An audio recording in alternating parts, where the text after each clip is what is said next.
do not reflect the views and opinions of our advertisers and management of Pacific Telestations Incorporated. You're watching Buzz with Jess Lujan.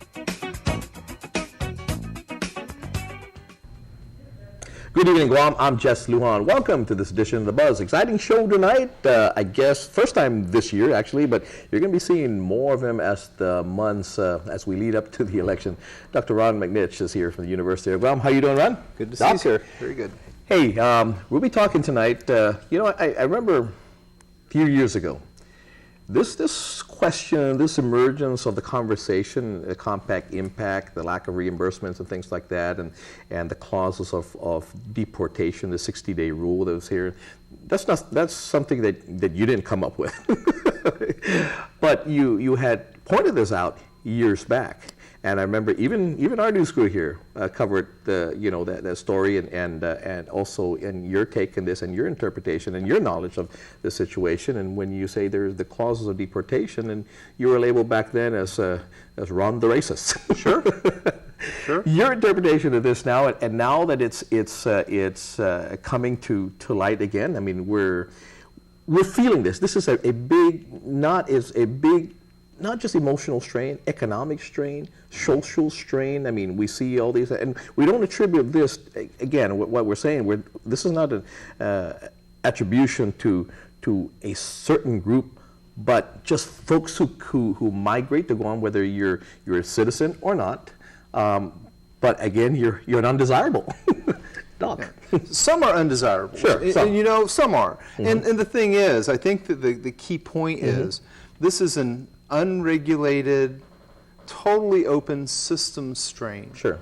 And it's like the faucet is on full blast, and the bucket's been basically going over for years and years and years.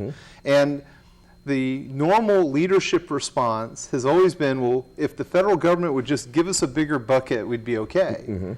And really, it's not about the bigger bucket. It's about really turning the water off and dealing with the bad water that we're coming out with. And that is, so to speak, the migrants that do bad things. Most migrants don't do bad things. They're great members of our community. It's the small number that aren't doing good things that really stress our systems. And I first started talking about this around 2002, 2003, just in the classroom. And then I talked about it very, very openly in 2008. I'm going to tell you, everyone knows I work at the university.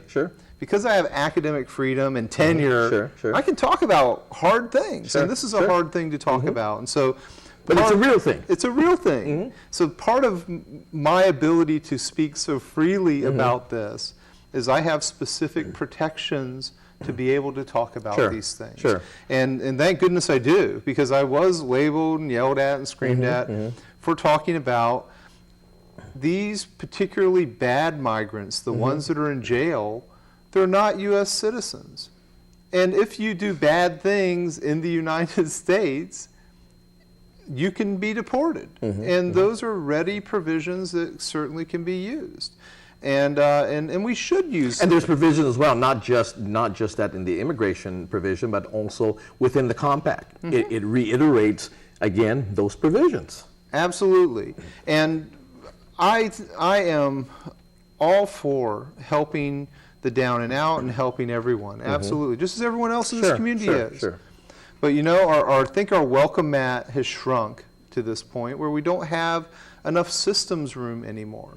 And it's that's really creating these pressures. And if we just look at criminal justice, no other policy area, it's obvious how much jail time we're using on the compact issue, how much judicial time from the judiciary, how much probation time, special programs time, special services time. We're talking about a huge amount of criminal justice systems costs. Now, Doc, let me ask you this, because you talk about the academic freedom that you have, you're tenured and all that, and you can speak basically, and because you are a teacher, this is what you teach. You teach real things. But let me ask you this, because in doing so, isn't that the role as well of our leaders to be able to tackle real things? And why is it that a professor at university can tackle real things, but when it comes to real life action, and you have provisions, you have these things that say, hey, these folks that have committed these atrocities and these things, there's a provision to be able to send them back from wherever they came from. Why is it so hard, again, to implement that when the law is on their side to do so? Well, first I want to start off with a positive. The university exists because of the legislature. It exists because of good governors. That's why we exist. Sure. That's the first thing. Sure. So I'm not trying to sound negative about sure. them, but I think a lot of members of our legislature just don't get it. They don't get it that the public needs them to help and needs them to act. And right now, the only person I saw stick his neck out on this in the legislature was Senator B.J. Cruz. And certainly Governor Tenorio, or Lieutenant Governor Tenorio, absolutely stuck his neck out on it, talked openly about it, pushed the debate on it. The interesting thing about this is I am very pro-region and pro-Micronesia. But Guam should not be a dumping ground. And that's the reality. That's really what we've become. We've become the dumping ground for bad compact migrants. And we can't do anything about it. And so I think that our leaders, instead of quacking about, oh, we don't have enough federal money for this or federal money for that, hold the federal government to what they're supposed to be doing, like deporting people. That will help far more than simply giving me more money so then I can claim that I've got more money. It's not a money issue. It's a systems and policy issue that we need to work on and get our leaders to work on and concentrate on and focus on. One of the things, and Senator Cruz, former Chief Justice Cruz, had a wonderful idea. We should have a 4-year legislature on road, so half are elected every 2 years and half be elected the other 2 years. Staggered terms. A 4-year staggered term system, because our leaders are so focused on this 2-year election cycle. They're like a goldfish. They can't keep their attention on anything until they're, oh no, next election. Then they lose everything for 6 months. So between now and, or maybe March or April and December, nothing's really going to get done of substance because they're going to be trying so hard to get reelected. When in effect, we have big problems. We have big issues that need to be worked on. Now see, Doc, back in the mainland, immigration is a big issue. It looks like the next, this election coming up here is an off-year election, basically, Congress and the Senate. The president won't be elected, but immigration has been a big key issue.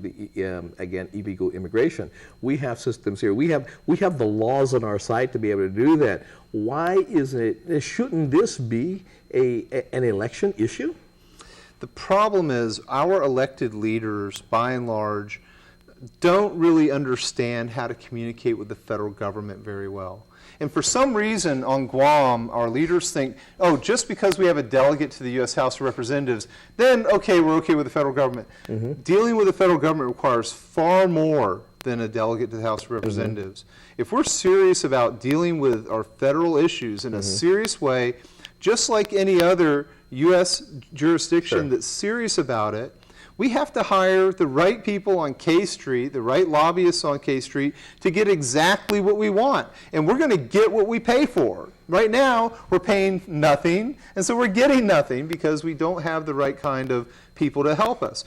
At his last speech at the university, former Congressman Ben Blas gave a wonderful speech. I asked him the same question. What do we need to do to get the federal government to pay attention to us? And his basic answer was, you need to have the right lobbyist, the right professional lobbyist in D.C., that's what they're a specialist in. And it showed over the years. We've hired lobbyists. We've hired Jack Abramoff, of course, to keep the courts divided, basically, and that successfully happened because we paid lobbyists. CNMI hired Jack to be able to keep these garment factories operational and all that, and they paid the big bucks to be able to do that. So it's already showed that if you want something done, that, yeah, you need to go out and get the right people, that are in the right places to be able to do these things, to get these things done. Now, again, did it surprise you that when Senator B.J. Cruz came back and said he met the folks from San Francisco, and on what they do on a daily basis, on what they do, they pay attention to the territories, that they didn't know the provision, the deportation provision, and also when the governor's legal advisor had gone to Hawaii in hopes to get the information in regards to their situation there and how to go about to submit our yearly annual reports, that they weren't doing anything. They didn't know that they were supposed to take the lead.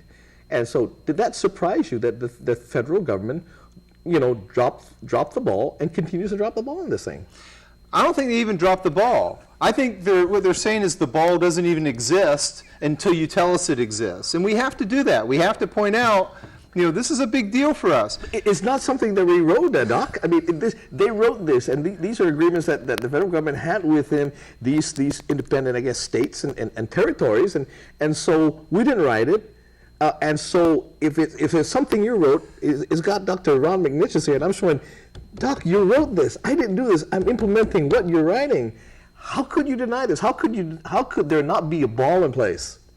Well, I think basically, one of my favorite books of all time is Horton Hears a Who, right? We need a Whoville here to really make enough noise, the right kind of noise, speaking the right kinds of things with the right sort of attention, where we get the right kinds of actions from the federal government.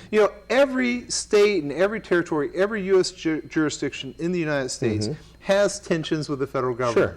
And great benefits for the federal government. It's a two-edged sword. But on our side, we don't even, one key thing, this has always bothered me. We have a delegate to the House of Representatives. There are two houses of Congress.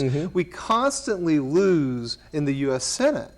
I would much prefer for Congresswoman Berdallo to be our delegate to the U.S. Congress and at least serve in an advisory role on both sides. On both sides of the House. And the same goes for every other U.S. territory. Because right now, we are not represented at all in half of the legislative process. There we go. Doc, I got to take a break. When we come back, let's talk a little bit more about the compact impact and maybe any screening method already that should be in place. And then we'll get into 2014 elections, okay? Absolutely. Be right back.